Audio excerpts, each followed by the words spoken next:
Buenas noches, qué alegría estar con ustedes en este programa Respuestas a Preguntas que Incomodan. Muchísimas gracias, gracias por acompañarnos y también por todos los mensajes que ustedes nos envían de agradecimiento, de motivación, de admiración. Estamos contentos, genial que ustedes puedan expresarse y expresar lo que sienten cuando ven este programa. Yatensi Bonilla, ¿cómo estás? Buenas noches. Buenas noches, muy feliz. Muy bien, me alegro. Alegre, gozoso, chévere, porque vamos a ser arrebatados. ¿Así? Bueno, esa es la pregunta que tenemos hoy. La envía Daniel Peralta desde Guayaquil, Ecuador. ¿Seremos arrebatados? Esta pregunta es o ha generado bastante polémica por algunos años, Yatensi, y también de acuerdo a las denominaciones, ¿no? Sí, de acuerdo. ¿Es una cuestión más interpretativa, podría decirse? Sí, más hermenéutica, es más una teología especulativa, interpretativa, más que exegética o científica según las escrituras. Muy bien. Amigos y amigas, compartan este programa con sus amigos y familiares para que ellos también sean bendecidos. Y si ustedes tienen preguntas, pueden escribirlas en la sección de comentarios de esta transmisión. Yatensi, la primera pregunta entonces, ¿qué se entiende por arrebatamiento? Bueno, esto no es tan fácil. Si vamos al griego, hay una palabra que traduce como arrebatar, tomar, llevar. Y se usa en Primera de Tesalonicenses. ¿Ya? Y es el verbo harpazo.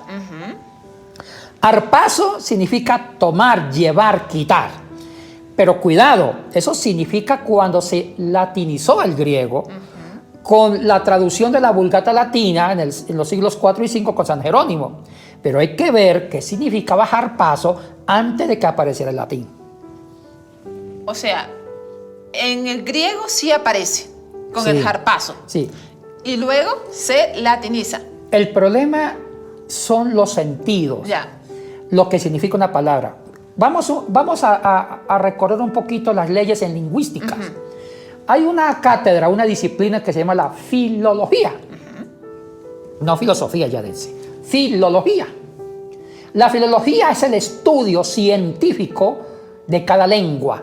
Es el estudio científico sobre la morfología, la sintaxis, sobre los fonemas, sobre la estructura sintáctica, cómo se formó cada palabra y esa palabra cómo se relaciona con las otras, cómo se forman oraciones y sobre todo, estamos hablando del mundo de los símbolos lingüísticos, sobre todo el significado. El significado de una palabra nunca es la misma. Porque las culturas que inventan las lenguas, vuelvo a recordar, siempre lo he dicho y lo diré de nuevo, una lengua es la expresión mental de una cultura. Un idioma no sale de la nada. Correcto. No nace automáticamente o se transmite mecánicamente. No. Una lengua es la expresión mental de una cultura y una cultura, de acuerdo a su desarrollo, inventan las palabras apropiadas para significar lo que están viviendo. Entonces, las palabras van cambiando con el desarrollo de cada cultura. Ya. Nunca las palabras son las mismas. Y es por eso que estudiar la semántica, la estructura lingüística de las palabras del griego, en la época de Jesucristo no es lo mismo que estudiarlo en el siglo IV, cuando vino un hombre llamado Jerónimo, tradujo del griego, hebreo, arameo a latín, lo que se llama la Vulgata latina, y él le dio otro significado a las palabras hebreas y griegas. Ya. Entonces, muchos diccionarios del griego, del hebreo, a veces definen palabras griegas y hebreas con la presencia del latín. Ok. Entonces, hay que rastrear antes del latín. Ok. Entonces, entremos al texto bíblico, Sí. si le parece bien. Primera de Tesalonicenses, capítulo 4, versículos 15 al 17, dice así. Por lo cual, os decimos esto en palabra del Señor, que nosotros que vivimos, que habremos quedado hasta la venida del Señor, no precederemos a los que durmieron, porque el Señor mismo, con voz de mando, con voz de arcángel y con trompeta de Dios, descenderá del cielo. y los muertos en Cristo resucitarán primero. Luego nosotros, los que vivimos, los que hayamos quedado, seremos arrebatados juntamente con ellos en las nubes para recibir al Señor en el aire. Y así estaremos siempre con el Señor. Aquí la primera pregunta que me salta, Yatensi, es venida del Señor y arrebatados. Creo que son dos palabras claves. Estas dos, venida del Señor y arrebatados, ¿es lo mismo? ¿Están en sintonía, en relación? ¿Están sumamente separadas? ¿Cómo entenderlo? Son dos términos diferentes, pero muy relacionados. ¿Ya? La palabra venida se usa el griego parousia o parousia, pero es más parousia. Ya. Y arrebatamiento es harpazo. Ahora, voy a explicar el contexto histórico sobre la doctrina del arrebatamiento. La doctrina del arrebatamiento nació en las iglesias misioneras de Norteamérica. Es un aporte teológico exclusivo de la teología norteamericana cristiana, no así de la teología cristiana europea. Ya. Los teólogos europeos, las iglesias europeas como la católica, las iglesias históricas como las reformadas, luteranas, metodistas, no creen en el arrebatamiento como un fenómeno aislado de la segunda venida, no. Ya. ¿Quiénes separaron la venida de Cristo con el arrebatamiento? El dispensacionalismo norteamericano. ¿Y qué se entiende por dispensacionalismo? Amables amigos y amigas, voy a explicar el contexto histórico de esta doctrina, aunque carece una exégesis bíblica, es toda una interpretación, y voy a ser aquí muy profesional. La doctrina del arrebatamiento nace en el siglo XIX, a partir del año de 1833-34, con el famoso gran pastor que fue el que fundó el dispensacionalismo, el famoso John Nelson Darby. Ya. John Nelson, que fue el que hizo los comentarios, lo que se llamó la Biblia de Scofield, John Nelson habló de las dispensaciones en la escatología. Y él usó el método literal hermenéutico para interpretar Apocalipsis y Tesalonicenses y Daniel. O sea, que literalizó Tesalonicenses con Apocalipsis y Daniel y habló de varias etapas en la salvación. ¿Etapas o dispensaciones? O dispensaciones. Hablemos de 5. Ya. Según Tesalonicenses, dijo John Nelson, primero vamos a ser arrebatados. Primera etapa, el arrebatamiento, Ya. que es un evento distante de la venida de Cristo. Primero el arrebatamiento, seremos arrebatados. Segunda etapa, la iglesia, los que quedan aquí, o sea, los que se quedan, yo voy a ser arrebatado. Los que nos fuimos arrebatados ya nos fuimos. No, los que también, se quedan, bueno, los que se quedan van a vivir 7 años de tribulación. Ya. Es lo que se llama la gran tribulación después del arrebatamiento. Tercera etapa, la venida de Cristo. Ahí sí se da la venida. Cuarto, el gobierno milenial de Cristo por 1000 años. Ya. Quinto, la iglesia, las bodas del Cordero de la iglesia en el cielo.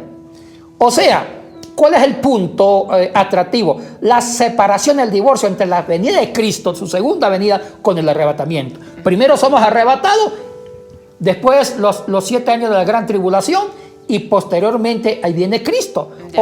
Y esto es lo que se llama la doctrina premilenarista, los premilenaristas. Entonces, en base a esa interpretación literal. Ahora, ¿quiénes creen en esta doctrina? Todas las iglesias conservadoras de corte dispensacionalista, y se unió el fundamentalismo americano en el siglo XX a comienzo. Entre el fundamentalismo, que nace un poquito del dispensacionalismo, nació la interpretación del arrebatamiento como algo separado de la segunda venida de Cristo. ¿Quiénes creen esto? Todas las iglesias que son parte de este movimiento. Un ejemplo, los pentecostales. Todos los pentecostales, bueno, no todos, la mayoría de los pentecostales venimos de esta línea. Sí. Como nuestra iglesia de Dios, cuadrangulares, Asamblea de Dios, venimos de esta línea. Ahora, hay divisiones dentro del dispensacionalismo escatológico. Algunos son pre, otros son post, sí hay diferencia, pero en esencia es lo mismo. Ahora, también las iglesias de santidad, conservadoras, algunos bautistas, etcétera, etcétera. En cambio, las iglesias luteranas, calvinistas, católica, anglicana, de Norteamérica y también de América del Sur o del Centro o de Norteamérica, no creen en el arrebatamiento, solamente en la venida de Cristo. Ya. O sea que el arrebatamiento es una paráfrasis, es un sinónimo de la venida de Cristo. Ahora vamos a la explicación exegética, Yadesi. Bueno, comencemos para entender esta explicación exegética con el contexto histórico. ¿Quién escribe y por qué se escribe este texto? Lo escribió Pablo. ¿Ya? Y muchos dicen que fue el primer libro del Nuevo Testamento en escribirse. Hablamos del contexto histórico porque el contexto histórico nos da herramientas, Así elementos valiosos para entender esta doctrina. Pablo fundó Tesalónica, la ciudad que estaba en Macedonia, por el año 50 después de Cristo, en el segundo viaje misionero. El primer viaje misionero de Pablo fue entre los años 45 y 48, que se quedó en Asia Menor, en la región de Galacia, Iconio, Derbe, Listra, Antioquía de Pisidia. Y ahora es Turquía. El segundo viaje misionero lo empezó en el 50, llegó a Macedonia, conoció Tesalónica, fundó Tesalónica, y tuvo un problema. Los judíos lo persiguieron, y él tuvo que escaparse a Berea. También ahí lo persiguieron, con Timoteo fueron perseguidos y se fueron a Atenas. Ya. Pero Pablo quedó preocupado de cómo quedaron los hermanos de Tesalónica. Por eso mandó a Timoteo. De Atenas mandó a Timoteo a Tesalónica. Timoteo se va, regresa y se encuentra con Pablo en Corinto. Ahí Pablo estuvo más o menos año y medio viviendo en Corinto. Y escuchó por boca de Timoteo dos preocupaciones de los tesalonicenses. Primero, las persecuciones, ya fueron perseguidos por los judíos. Y lo segundo es, ¿qué pasaban con los cristianos que no estaban vivos cuando Cristo viniera? Ya estaban muertos. ¿Y la preocupación era de sus familiares y de Familiares, sí. Ya murieron, o sea que ellos no van a presenciar la segunda venida de Cristo. Entonces Pablo dice, no se preocupen, ellos también van a irse con Cristo en la segunda venida porque van a resucitar y se unen con los que estamos vivos. Lo interesante es que Pablo ya esperaba la parusía, la segunda venida de Cristo. Entonces, el eje teológico es dos palabras importantes: parusía. Más que arrebatar es parusía. ¿Parusía qué significa? Venida de Cristo. Ya. Ahora, si uno busca en un diccionario griego qué significa parusía, tiene ideas, términos, conceptos, connotaciones más profundos. Significa venida de Cristo, llegada de Cristo, o también significa la presencia absoluta de Cristo. Yo me quedo con presencia. Ya. La palabra presencia es la mejor definición de parusía. Entonces, ¿qué significa? Que la segunda venida de Cristo es una presencia absoluta de Cristo. Cristo viene por el control. Es la presencia salvadora, transformadora. Así se entiende la segunda venida de Cristo. Ahora, la palabra harpazo, arrebatado, no es en sí una doctrina separada. Significa que cuando Cristo viene, vamos a ser tomados. O sea, vamos a ser poseídos. Harpazo se puede también traducir como poseer, Ya. como tomar. Pero nosotros le hemos dado una connotación de llevar, de subirlo. Y no es así. Harpazo no es tanto llevar, subir. Es tomar, transformar, poseer. Tener el control. ¿Qué significa entonces? La exégesis científica no separa el arrebatamiento con la venida de Cristo, sino que es el mismo evento. En ese evento que Cristo viene, en esa presencia absoluta, nos toma, nos posee. Estamos llenos totalmente de Dios en el Espíritu. Ese sería el significado que Pablo le está dando cuando escribe y seremos arrebatados. Sí.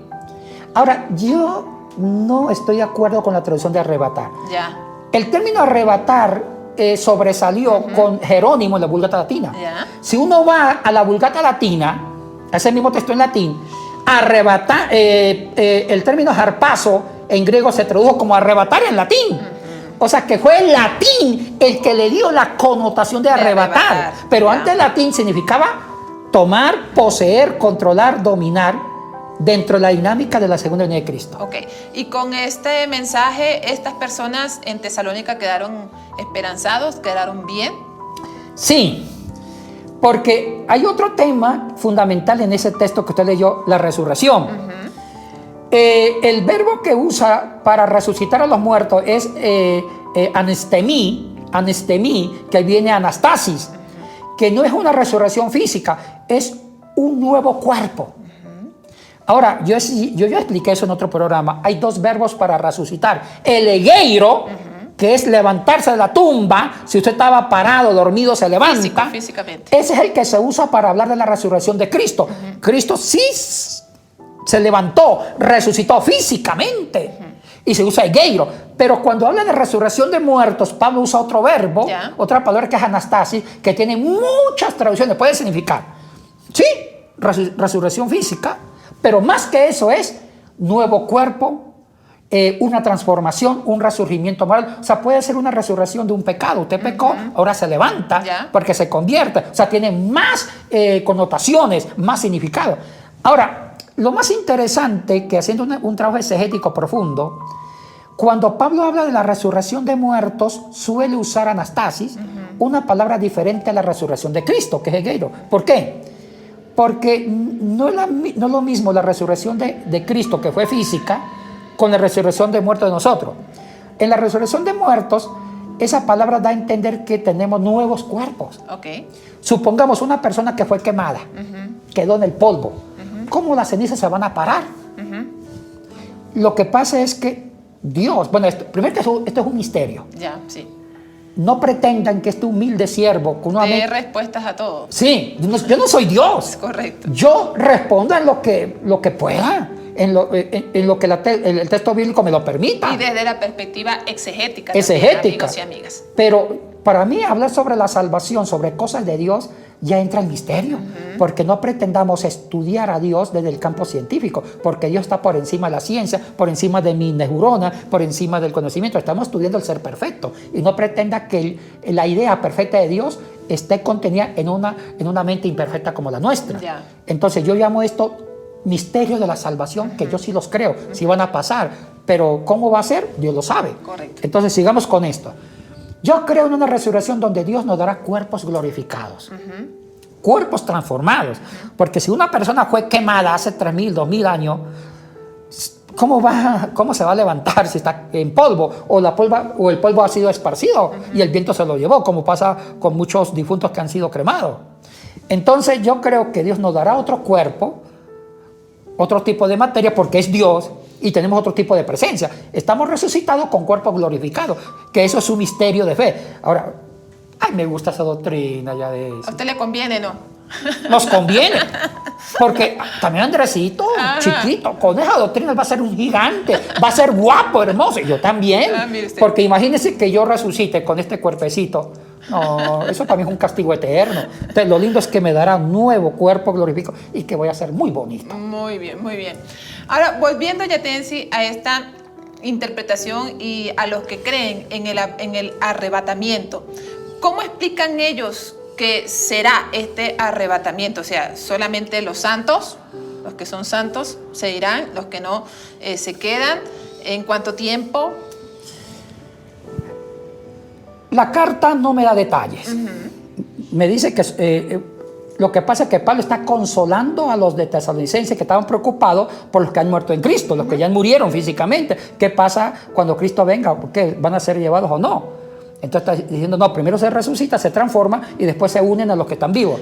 Claro, ahora, pero en el caso del fundamentalismo, del dispensacionalismo, de otras denominaciones, ¿cómo explican este arrebatamiento? Es que ellos han hecho todo una doctrina uniendo textos bíblicos. Han tomado de Apocalipsis, que es otro contexto, han tomado de Tesalonicenses, que es otro contexto, han tomado de la primera de Juan, que habla del anticristo, que es otro contexto, han tomado de Daniel, de las 70 semanas, que es otro contexto. Mejor dicho, es como el Frankenstein que hizo, el doctor Frankenstein que hizo el monstruo, tomó el brazo de Yadesi, la cabeza de Yatensi, el pelo de Andrés, hizo un monstruo. Entonces, Frankenstein. Entonces, así hemos hecho nosotros. Una doctrina escatológica, hemos tomado texto de Apocalipsis en otro contexto, escrito 45 años después de Tesalonicenses, Yadesi. Con primera de Juan, se ha tomado algo de los evangelios, sobre todo Mateo, en la parte escatológica, mejor dicho, hemos sacado un mutante Ya. que no cuadra y la exégesis no está de acuerdo con esa forma de hacer doctrina escatológica uniendo pedazos de diferentes contextos. Ya. Ahora, y una cosa importante, Yadet, sí, Apocalipsis no habla del arrebatamiento, habla solamente de la venida. Apocalipsis nunca usa harpazo, usa solamente parusia, que Cristo viene a llevarnos, que Cristo viene a transformarnos, que Cristo viene a perfeccionarnos a través de la resurrección. La palabra exclusiva de arrebatamiento, bueno, de arrebatamiento entre comillas, Sí. es Primera de Tesalonicenses, solamente eso. Ya. Y es otro contexto. Hay otro libro del Nuevo Testamento que usa esa palabra, es Mateo, capítulo 24, en la sección escatológica, que uno va a ser tomado, el otro va a ser dejado. Porque aquí, por ejemplo, el versículo 16 dice, con voz de arcángel, con trompeta, descenderá del cielo, los muertos en Cristo resucitarán, y entonces ahí los que han quedado son los que serán arrebatados en las nubes. Ya hay como una pequeña descripción. Toda esa descripción sí se encuentra tal cual como está en la Reina Valera desde el griego. No, Ya. no. Interesante. Entonces, ¿cómo es que aparece toda esta explicación aquí? En el griego, primero que las palabras que se han traducido del griego, bueno, es que el griego, la Reina Valera tiene un filtro que fue la Vulgata Latina. Ajá. Hay un mito que yo no comparto, que dicen que la Reina Valera fue traducida directamente de los originales, primero que no hay originales, y segundo que fue traducido del texto Recetos en cuanto al Nuevo Testamento, de Erasmo de Rotterdam, y el texto masorético en cuanto al Antiguo. Eso no es cierto, porque la primera versión de la Reina Valera se llamó la Biblia del Oso, Sí. que se publicó la primera edición en el año de 1569, y lo hizo un curita que se convirtió a Cristo, Casiodoro de Reina, Ya. y era de los padres Jerónimos, y Casiodoro, hijo de su época, sabía latín, no griego. Entonces, él ya convertido a Cristo, él hizo lo correcto, nos tradujo la escritura al español, pero desde el texto que él conocía en latín, Ya. porque en ese momento la Vulgata Latina era como la Reina Valera de ahora, era el texto magnum, sacro, el texto como el canon oficial, era como lo que Dios dictó en el cielo, así era la Vulgata Latina. Entonces, él nos dio la traducción del latín al español y que él usó. Consultó con manuscritos del texto Recetus de Erasmo de Rotterdam y el texto masorético del Antiguo Testamento, es cierto, pero el peso, la traducción dependía más del latín al español. Y lo mismo con las otras versiones que hicieron los otros reformadores, tanto al inglés, al portugués, fue más del texto latino, porque todos eran sacerdotes, la mayoría, Correcto. que sabían latín. Ahora, si uno revisa el griego, la palabra aire no está la palabra espacio, que es aer. Ok. Entonces, el latín tradujo aer como aire. Y aer es espacio. De ahí viene la palabra aéreo, Ya. por espacio. Entonces ya el término aire, que nos encontremos en el aire, ya le da otra connotación diferente al griego original. Segundo, nubes. Ajá. Otro problema. Las nubes se usó en el judaísmo como un elemento hierofánico, como un simbolismo de la presencia de Dios. ¿Por qué? Porque en el Antiguo Testamento y en el periodo intertestamentario entre el último libro del Antiguo y el primer libro del Nuevo, que se llama el periodo de silencio, se escribió mucha literatura midráchica, rabínica, y ellos evitaban nombrar a Dios. Ya. Porque nombrar a Dios era atentar contra su trascendencia. ¿Por qué? Porque la religión judía fue la única religión que se diferenció de las otras religiones. Las otras religiones tenían dos elementos que las caracterizaban y las unían. Un ejemplo, la inmanencia de los dioses. Los dioses eran inmanentes, muchos eran con figuras humanas y figuras animales, porque los dioses eran proyecciones de los fenómenos de la naturaleza. Dios sol, Dios animal, diosa luna, Dios terremoto. Entonces eran elementos antropomórficos y eran naturistas. Yeah. O sea, los dioses eran elementos de la naturaleza, porque la religión nació en el deseo de controlar el mundo. Y ahí el judaísmo quiso concebir un Dios que no fuera una proyección de la naturaleza, sino un Dios trascendente. Y segunda razón, el monoteísmo. Las otras religiones eran politeístas, creían en muchos dioses. El cristianismo, y el judaísmo en un solo Dios. Yeah. Entonces, tanto el monoteísmo como la trascendencia para respetar la trascendencia de un Dios totalmente otro, por encima de la naturaleza, no pronunciaban el nombre de Dios. Porque pronunciar el nombre de Dios era volverlo humano, trascendente. Ya. Y en lugar de pronunciar el nombre de Dios, usaban adjetivos como decir el Dios de los cielos, que trasciende. Las nubes. Aquí voy al punto. Cuando se usa la palabra cielo y nubes, no lo usa en forma literal. Okay. Quiere decir el Dios que trasciende. Muy bien. Yatensi, ya estamos finalizando, amigos y amigas, y la pregunta de este programa es, ¿seremos arrebatados? En conclusión, Yatensi, ¿seremos arrebatados? Me parece que la respuesta depende de la exégesis, depende de las denominaciones, depende de algunos movimientos como dispensacionalismo, fundamentalismo, etc. En conclusión. Bueno, en la exégesis, el texto de Tesalonicenses no me dice detalle de cómo seremos. Ya. Pero sí ya me da pistas exegéticas de gran valor. Primero, que más que arrebatar, harpazo, porque harpazo no significaba arrebatar antes del latín, significaba tomar, poseer. Lo que quiere resaltar es más que Cristo viene, es más la parucía. Entonces, esa carta lo que resalta es la presencia de Jesucristo para poseernos y transformarnos. ¿El cómo? No lo sé, pregúntale a Dios. Muy bien. Conciso y rápido. Muy bien, amigos y amigas. Para finalizar, queremos recordarles nuestro programa Certificación en Ciencias Bíblicas y se viene el cuarto curso que se llama Libros Deuterocanónicos con la profesora Santa González desde el 18 al 23 de octubre, lunes a viernes desde las 6 de la tarde hasta las 9 de la noche y el sábado desde las 9 de la mañana hasta las 12 del mediodía. Si ustedes están interesados, por favor, escriban al número de WhatsApp que aparece en pantalla. Yatensi, ¿qué decir de este hermoso programa de certificación en ciencias bíblicas? Ha sido un éxito, hemos tenido muchos estudiantes. Sí, mire, en esta pandemia, Yatensi, Rodríguez Sequera, así mismo, una cosa que aprendimos como maestro fue la sed del conocimiento de la palabra de la humanidad. Nunca vi tanto deseo de entender las escrituras en medio del dolor y de la incertidumbre que esta pandemia nos generó.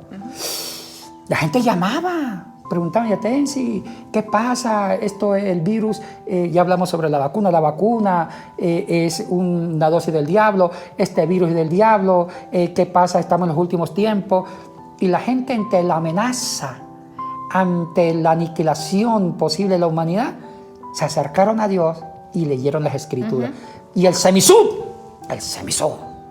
presidido por el doctor, el presidente Víctor Cruz, con nosotros, con mi persona, con la doctora Jennifer, con todo el equipo académico, tuvimos la iniciativa de crear las ciencias bíblicas, que es un curso que dura un año, 10 materias, una materia por un mes. Un programa sí, un programa, y cada materia dura 6 días. Es estudiar a profundidad la Biblia en un año, con un certificado. Se estudian libros apócrifos, deuterocanónicos, literatura apocalíptica, hay manuscritos antiguos, papirología, lenguas antiguas. Arqueología. Arqueología es para llevarnos al estudio hermoso de la palabra. Vengan a este certificado en ciencia bíblica y la información está en pantalla. Que Dios les bendiga y nos vemos el próximo martes. Bendiciones.